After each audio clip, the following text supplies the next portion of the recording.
I got an email that I was kicked out of my party. And it had a lot to do with not apologizing for my social media posts asking for a ceasefire and calling Israel an apartheid state. I am more afraid of Allah subhanahu wa ta'ala than I am of the leader of this party. I'm going to be asked by Allah subhanahu wa ta'ala why I didn't say something.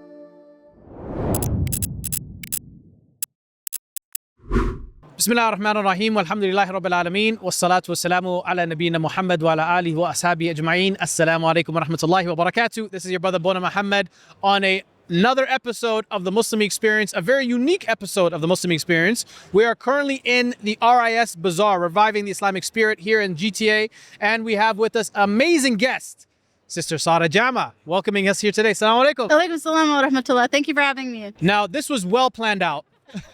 This thing has been in the works for weeks and months, and finally got your people, and we literally just ran into you now. But I've been meaning to have a conversation with you for a very long time because I personally have been very inspired by your story. MashaAllah, tabarakallah. I think a lot of us will remember the sentiments and the feelings right after October 7th. There were a lot of people that were scared, a lot of people that were trying to, water down the issue. It's a complicated issue, the things that they would say. But you, my sister, were one of the first people in Parliament as an elected official to stand up for our brothers and sisters, to actually not even compromise on the matter whatsoever. Actually, at a time when it was still a little bit like, it wasn't as clear cut as it is right now. It's a documented genocide.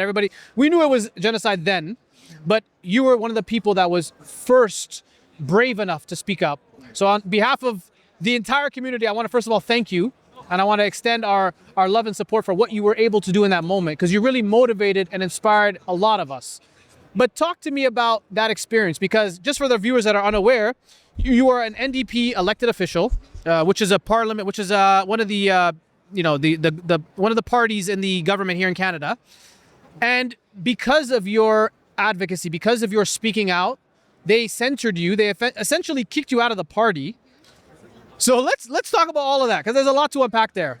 So, as you said, I was elected as a New Democrat in Hamilton Centre. Hamilton Centre, just for context, is the poorest riding in the whole province. People don't really know that, but it's a very working class city. People don't play around in Hamilton Centre in my riding. I'm very proud to be representing Hamilton Centre as an independent member. I'm still elected, and I will be running again, inshallah, as an independent. I got elected, and then 6 months later, the October 7th attacks happened, and prior to October 7th, actually, while I was running with the NDP, the media was already talking about me being anti-Semitic because of my support for the solidarity for Palestinian human rights on my campus 10 years ago. So the media pulled that up, and for weeks, that was already being covered. The Zionist lobby tried really hard to get me to lose, and I still won. So the party at that point was already not supportive, I would say, not as supportive as they should have been. And then when October 7th happened, I remember that almost every single politician that I could find online put up a statement saying Israel has the right to defend itself. We stand with Israel. Yeah, we stand with Israel. Yeah. And my party put up something calling out Hamas. And then I remember just getting reports from people in my riding, my community, who were Palestinian, about their families under the rubble. My ex-husband at the time was Palestinian too. So I was getting first-hand accounts of what was going on in Gaza. And I already knew the situation was going to be bad. So by day 3, the Rafah border was closed. This is October 11th. The Rafah border was closed. White phosphorus was being used, which is illegal according to UN standards. The food trucks were already being blocked, and people actually had no way out because the border was closed. So by day 3, when I actually said something, I already knew that Israel had genocidal intent. The media will try to frame it as though we still didn't know what was going on at that point. For anyone paying attention, it was very clear that the state of Israel had the intent to commit genocide by day 3. And I'll stand by that. So I looked around. I tried to communicate with my party to say, we need to say something. You already said something about Hamas. All I'm saying is you should say something about the other side and the Palestinians affected. That didn't go anywhere after arguing for hours upon hours over email, over the phone. What was their justification? I mean, because it seems so nonsensical now, but what was their even logic? I think the rationale on their end was they kept saying, people, I get that you're frustrated about this. I get that you're hurting. A lot of people are hurting right now. We need to keep the message the message, which is like, we want to win government in 2026. You have to focus on the electable issues. People care about protecting the green belt. People care about the healthcare system that's collapsing, which is partly true, but that doesn't mean that we shouldn't be able to talk about real human rights issues. I can compromise on a lot of things, but not when it comes to people's lives. And I remember like sitting down with my team on day 3, like we were in my boardroom and I said, look guys, like I am more afraid of Allah subhanahu wa ta'ala than I am of the leader of this party. And like, I'm going to be asked by Allah subhanahu wa ta'ala why I didn't say something. And even at that point, I wasn't super practicing, I'll be honest. But I remember this moment of fear. Like real fear, more fear of not saying something than saying something. So I said, you know what, we're going to take the hit.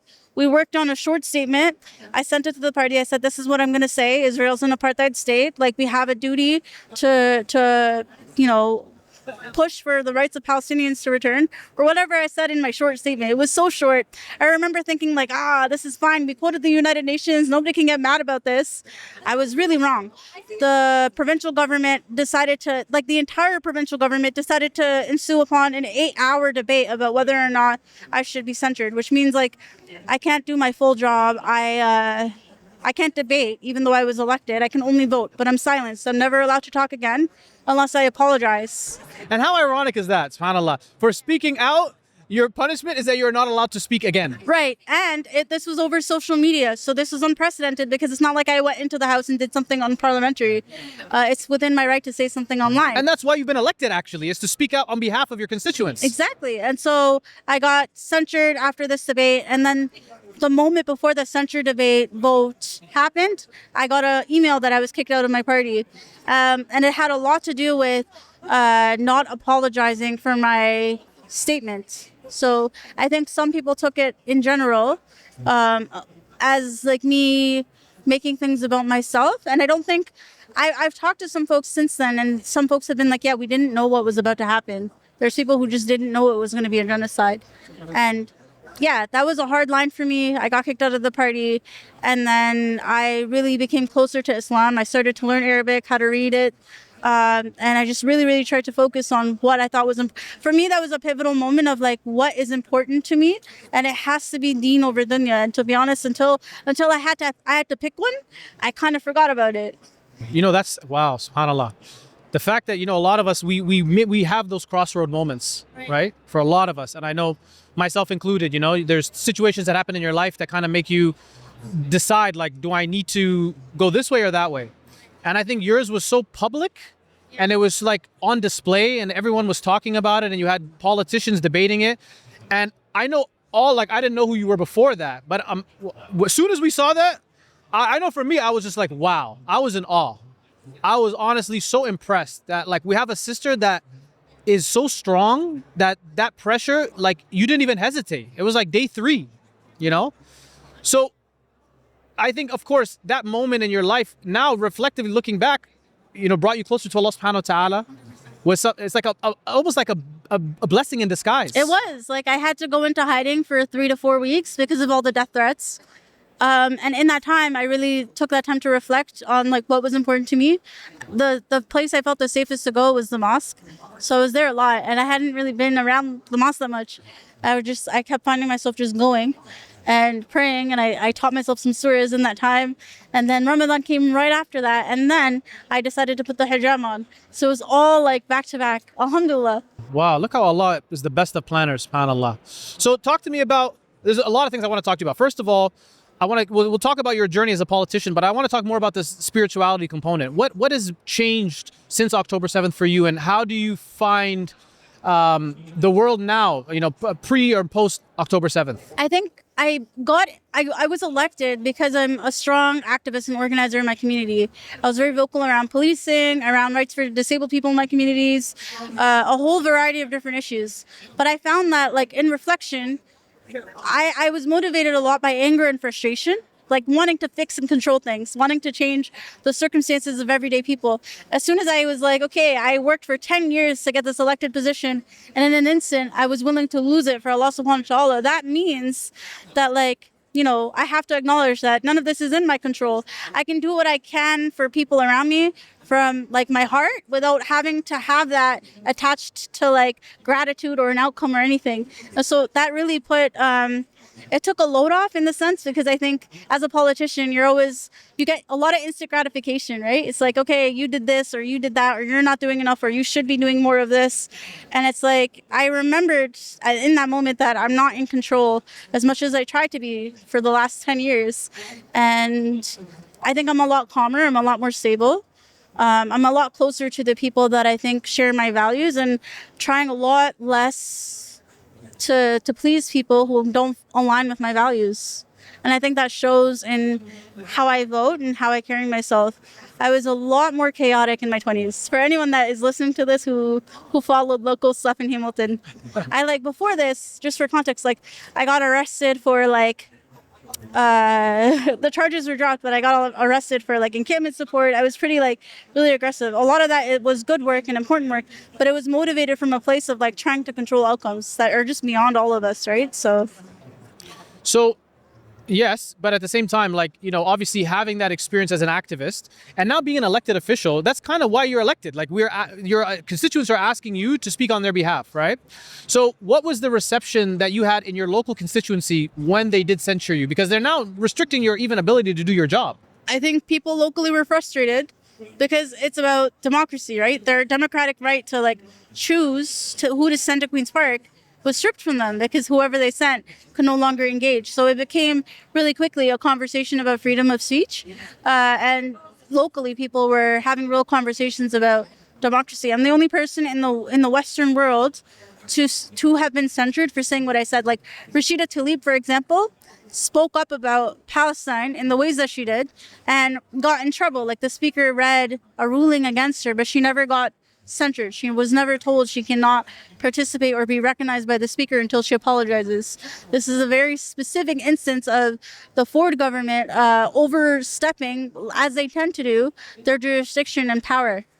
So they're expecting you to apologize for what exactly? For my social media posts asking for a ceasefire and calling Israel an apartheid state.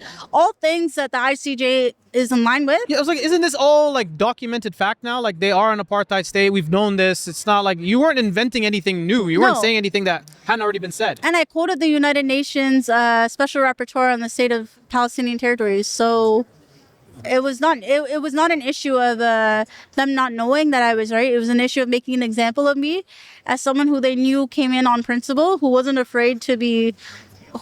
to be swayed, and then making an example of me as a Muslim, as a Somali.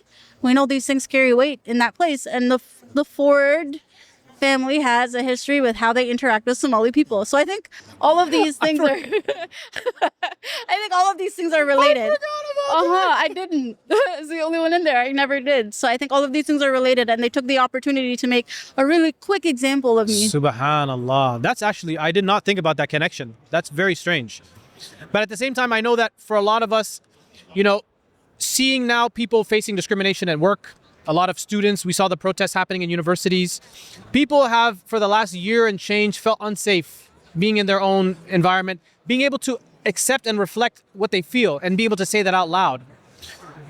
What advice can you offer for people that also might feel I want to say something, but I can't. I'm worried about what my job might say. I'm worried about a lot of students right now feel pressure. They feel if they speak out, they're going to be penalized by the university or by future employers.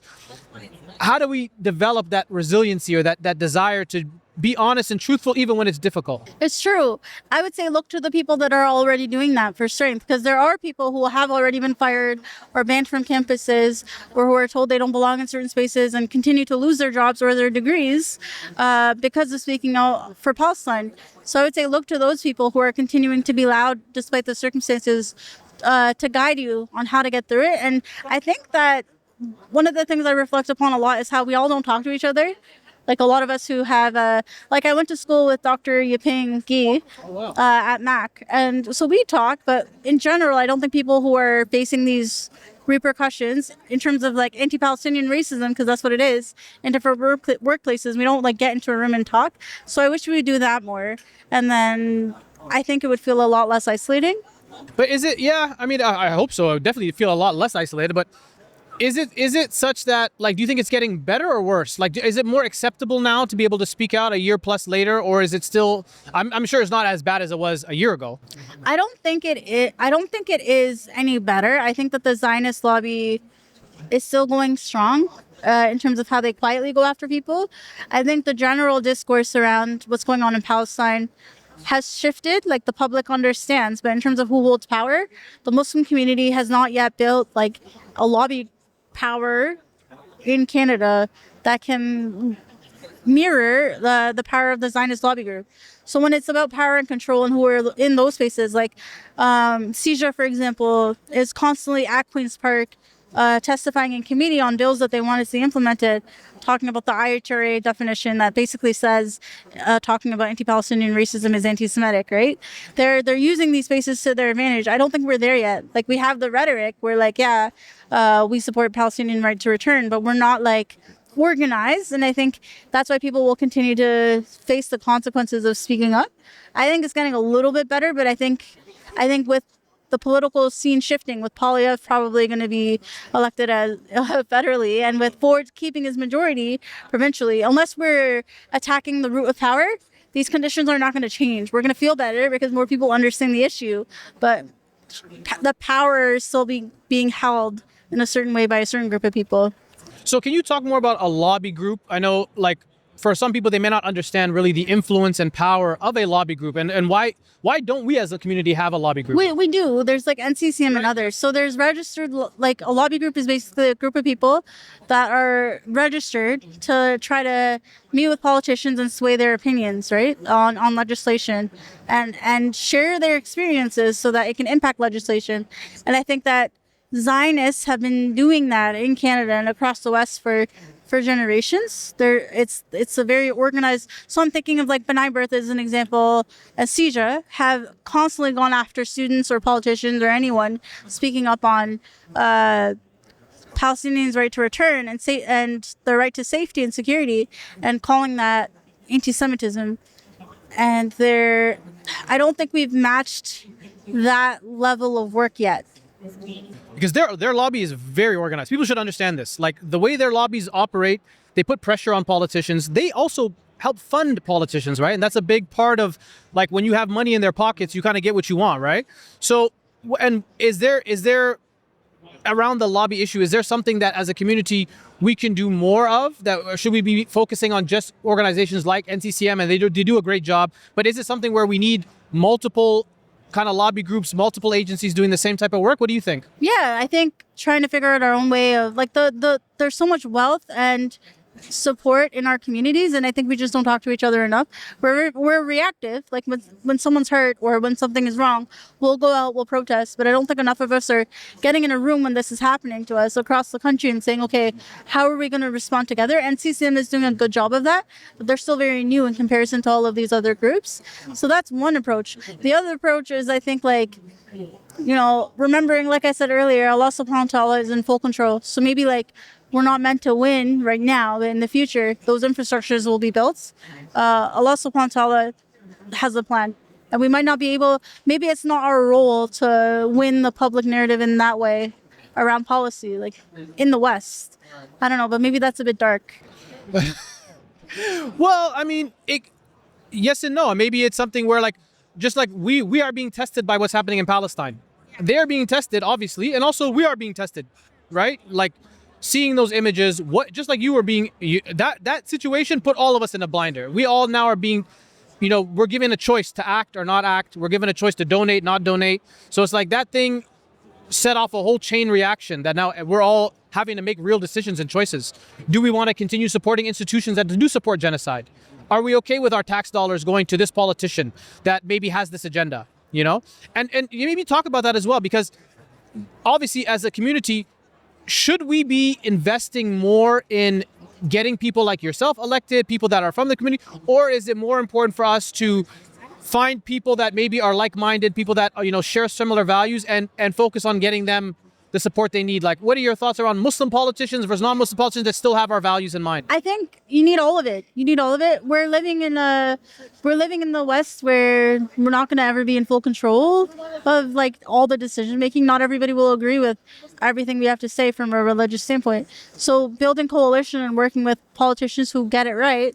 Like I can think of MP Green federally, who understands the issue of Palestine quite well. Like he went to Palestine this last year to talk to people in person. So I don't think it has to be just Muslims, but I do think we need to not be distracted by there are so many distractions in terms of issues. So rather than the Muslim community talking about like Palestine and focusing on that, will be like, oh, parental rights. And I see that as such a huge distraction because you can easily just pull your kid out of class if you don't want to talk about the hard issues in school. Fine. But like, I don't think we get in a room and talk about strategy in the long term as much as we should across Canada. And I think that would be one step in the right direction on top of like supporting certain politicians, which I think SCCM is doing. They have pretty good relationships with like the politicians that are on the right side. And yeah, I think more Muslims should be running for office across all parties because it's not like the infrastructure that's broken. We need to get more people inside of it. If we had more put people who understood the issue of Palestine within the NDP at the time that I was in there, I think I wouldn't have been kicked out, right? So any party, we should be running Muslims in. But I don't think it would save us. So what I'm saying is like we have to be doing the organizing outside and also inside. So this is very, very helpful. Let's now shift more to Canadian politics in terms of the upcoming elections and the future of Canadian politics, which is a very scary future. I mean, we're living this will air soon, hopefully, but you know, Trump has been elected, obviously, in America. It seems like that right-wing conservatism is sneaking across the border. What are your thoughts on, you know, a potential upcoming election? Yeah, this rhetoric has been here. Like, people have been yelling about immigration for a while. Since I got elected, like the Conservatives provincially have been talking about people need to get off social assistance and go to work, and all these people are abusing the system. I don't think this is new, and it's to distract from the fact that they are underfunding healthcare intentionally to bring in a private system.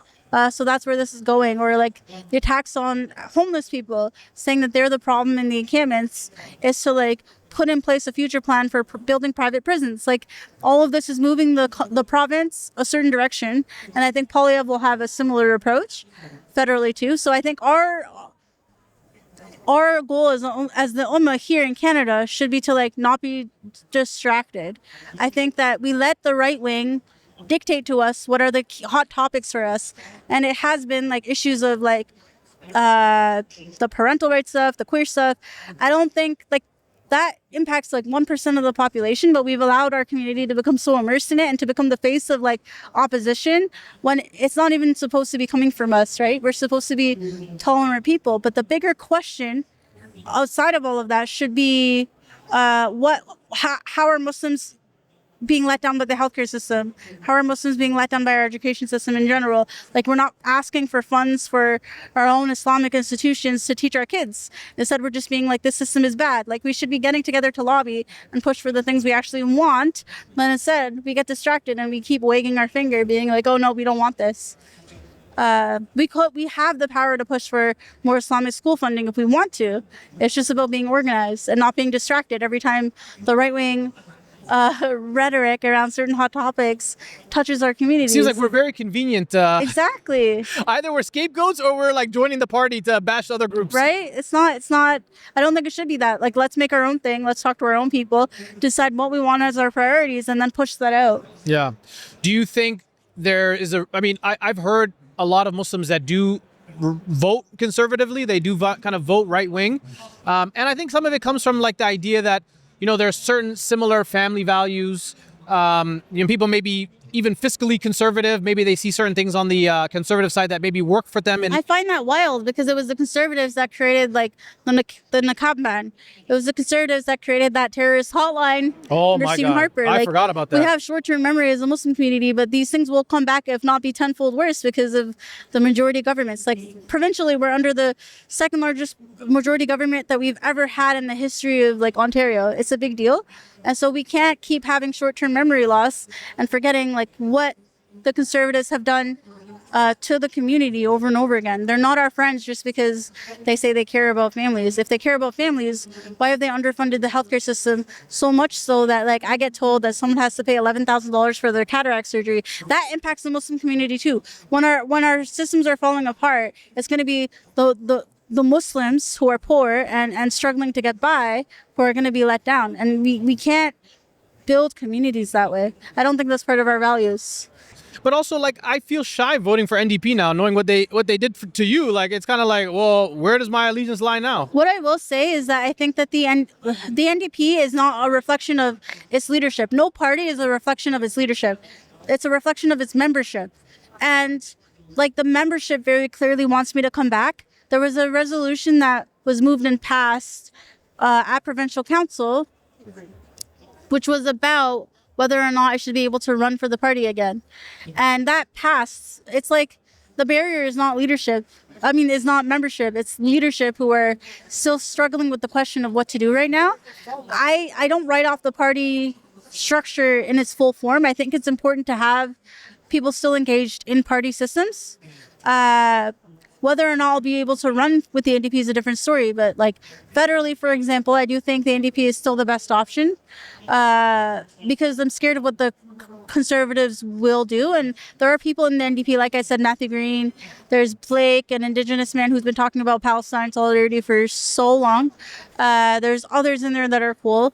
And there's people provincially too that I still really like and who have been advocating for my return into the party. So like Joel Harden and like Jill Andrew, there are a couple of cool folks. The issue is like the issue is how the party views democracy and makes decisions. So I was kicked out unilaterally. There wasn't a vote about it. It wasn't a discussion. I met with Jeremy Corbyn after I was kicked out, and he said that every other party that is progressive in the world has some sort of appeal mechanism and a dissenting process. So like when you're elected, here are the mechanisms that you can disagree with your party. The NDP doesn't have that in Ontario. And we don't have an appeal mechanism for me to have appealed being kicked out. So it's an issue of like structure. And I think as Muslims, we have to engage with the structures that are in front of us politically in order to see any changes. So I'm prepared to run independently. I'm happy to do so. I'm prepared to do it. But I think like I wouldn't say the long-term game is to give up on structures entirely because it's changeable. The leadership is not fixed, right?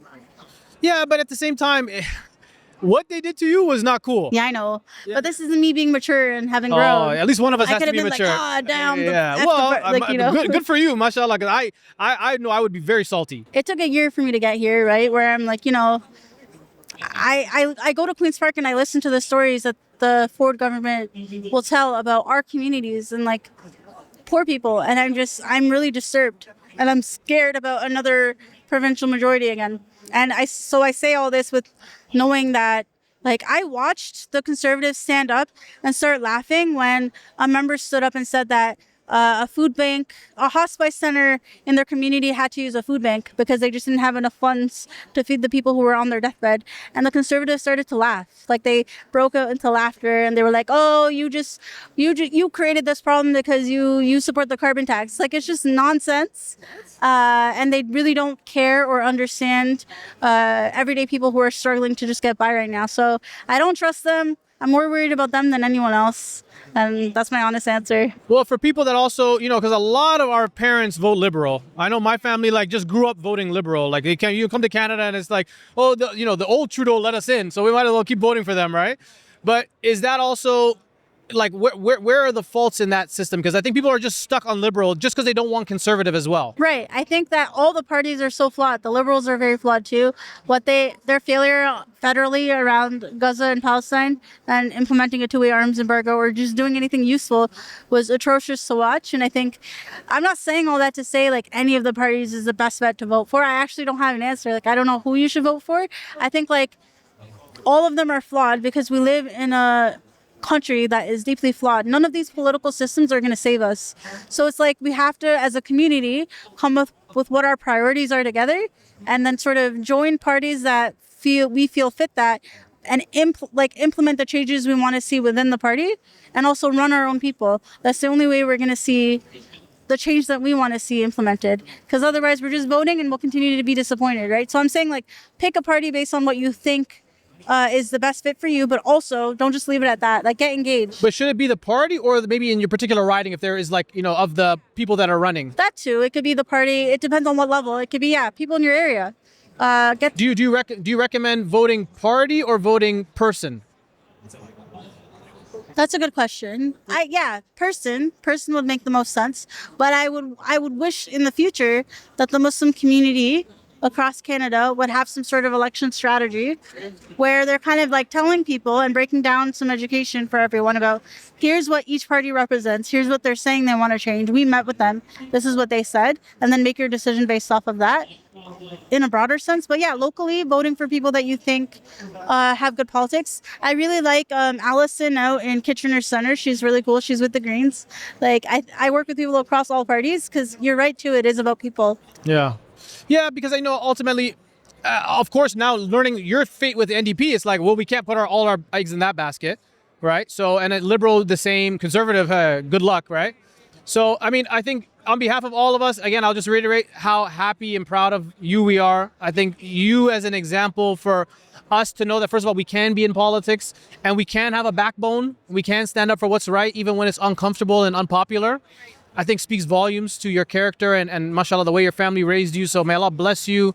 May Allah continue to grant you strength, grant you tawfiq. May Allah subhanahu wa ta'ala make you a voice for the voiceless. And may Allah subhanahu wa ta'ala allow us to have many more Sarah Jamas that go through the system, inshallah. Maybe we'll have a whole party just running on your platform alone. Thank you so much for the support. I really appreciate it. And yeah, I don't have all the answers. I don't even know if I believe in engaging with the electoral system as it is at all. Like, to be honest, I'm pretty jaded, but I think it's important to run again. When I win, inshallah, the censure will get overturned. Yes. So I think that's an important fight in and of itself. So if you win, then that old previous censure will not... Okay, right. Right? And I think that's an important fight for democracy too, and just... But other than that, it's so broken that I don't even have a straight answer in terms of what people should be doing. But inshallah, our community will get organized. And I'm really, really happy that this year ended in me feeling more a part of the community and being able to engage in this way. How can people find out more about your great work? How can they follow you along socials, websites? Mostly I post on Instagram, Sarah Jama, and then a little underscore. SARAH? SARAHJAMA underscore. And same for Twitter or X or whatever it's whatever called. It's called, yeah. How can they find out about upcoming potential elections? Do you have a website? Oh, yeah, sarahjama.ca. People in Hamilton, stop sleeping on our sister. You got to vote. Go out there and vote if you're in Hamilton. If it's just that specific riding or? Oh, yeah, Hamilton Center, wards 1 to 4. We don't know when the election will be, but we're hearing rumors about February. So if you're able to support and come down during the 4 weeks of the election, come down anytime. We'll take you and put you to work. Volunteer. People can volunteer their services. People can also donate to your campaign as well, which is very important, right? The place to donate would be hamiltoncenter.ca. We could use all the support that people are willing to offer. I think because I'm an independent, it means I don't have party resources. So it's going to take like grassroots community. So you need a lot more money then. It's true. Yeah. So please hook our sister up, inshallah, whatever support we can give her. It's an investment in all of us. And, may Allah Azza wa Jal bless you again for your efforts. And thank you so much for joining us on the Muslimi Experience. Jazakallah khair for everyone watching. Stay tuned for next episode. We'll be coming back to you very shortly. Assalamu alaikum wa rahmatullahi wa barakatuh.